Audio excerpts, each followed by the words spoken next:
Hello everyone, my name is Aksa, and in this lecture I'm going to present a subject related to azeotropic distillation. So in this first lecture I'm going to give an introduction about the azeotropic distillation.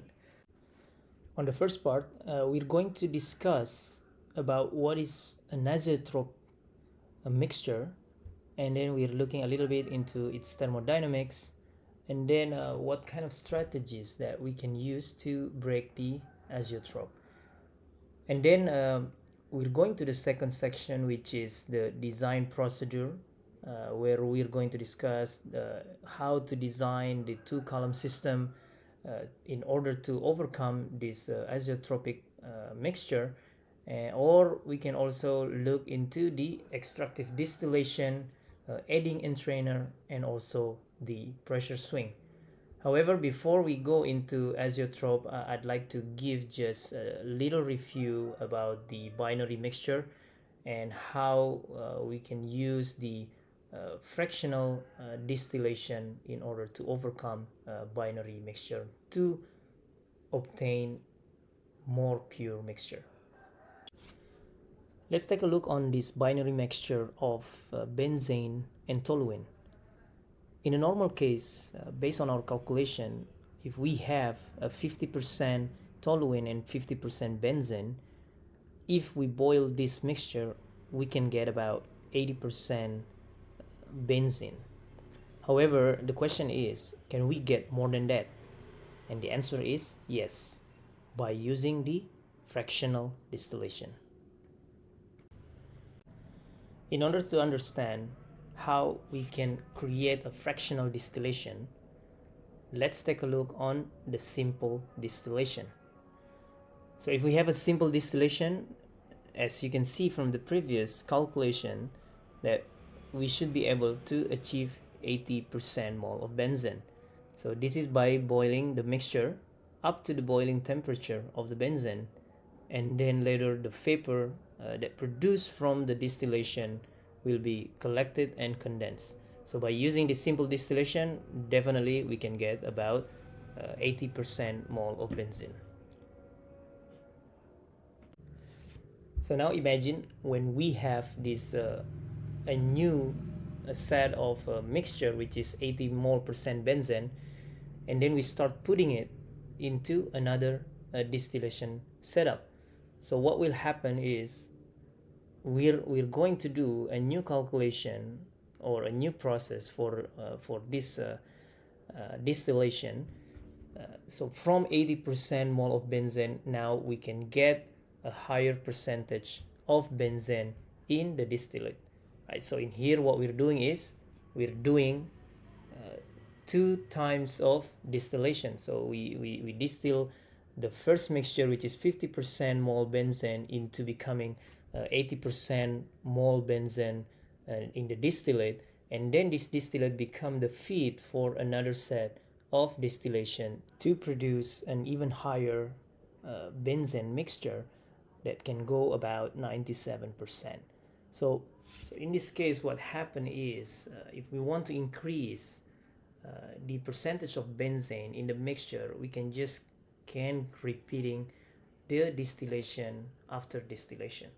So if you can see here in the plot in here, we start with 50% mole benzene mixture, and then after the first distillation setup or the first distillation process, we can produce 80% benzene mixture, and then after the second one we distill it again, we can achieve about 97% of benzene mixture.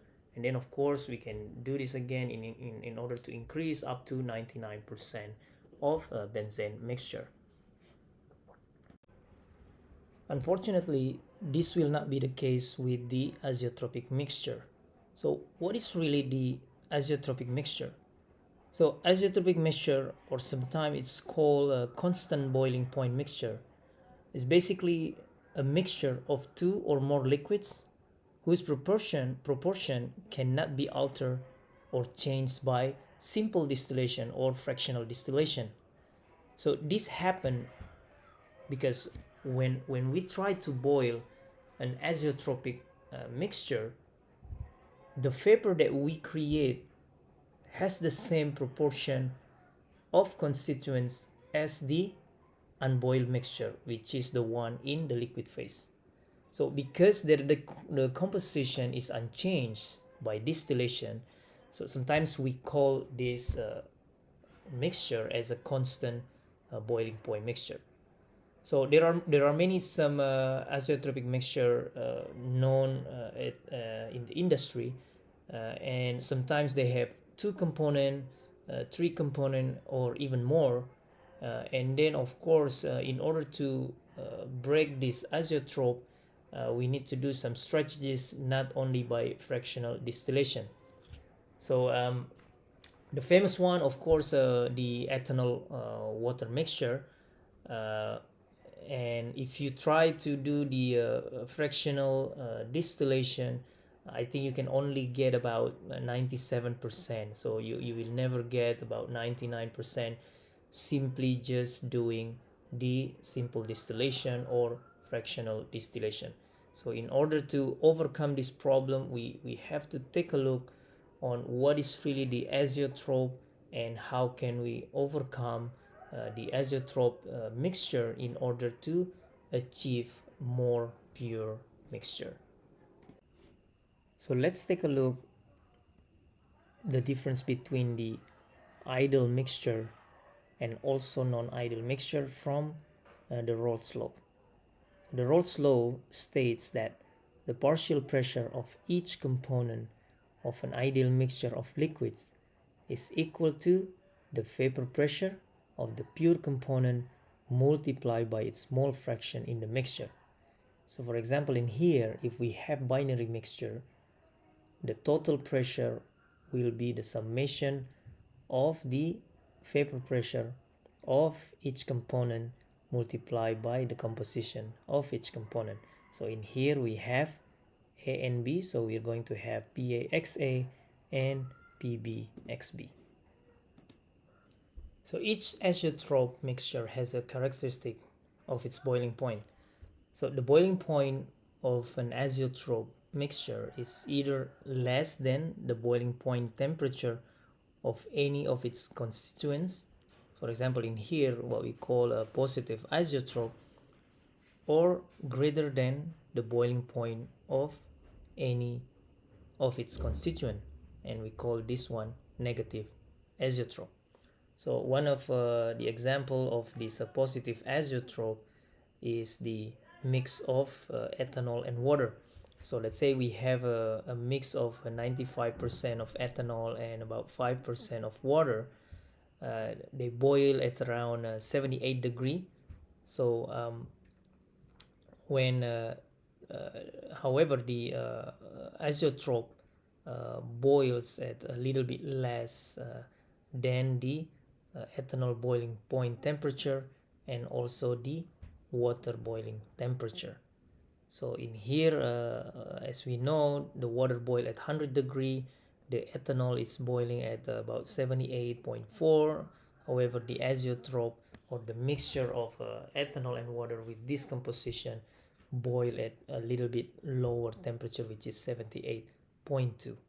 So in general, a positive azeotrope boils at lower temperature than any other ratio of its constituent.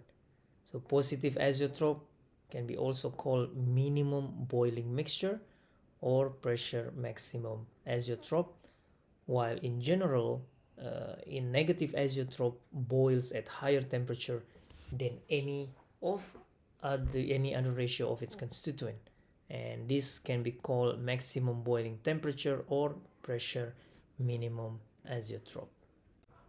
Here I provide a few other examples of minimum boiling azeotrope, such as ethanol water, carbon disulfide and acetone, benzene and water, and also the few examples of maximum boiling azeotrope like hydrochloric acid and water, and also the acetone and chloroform.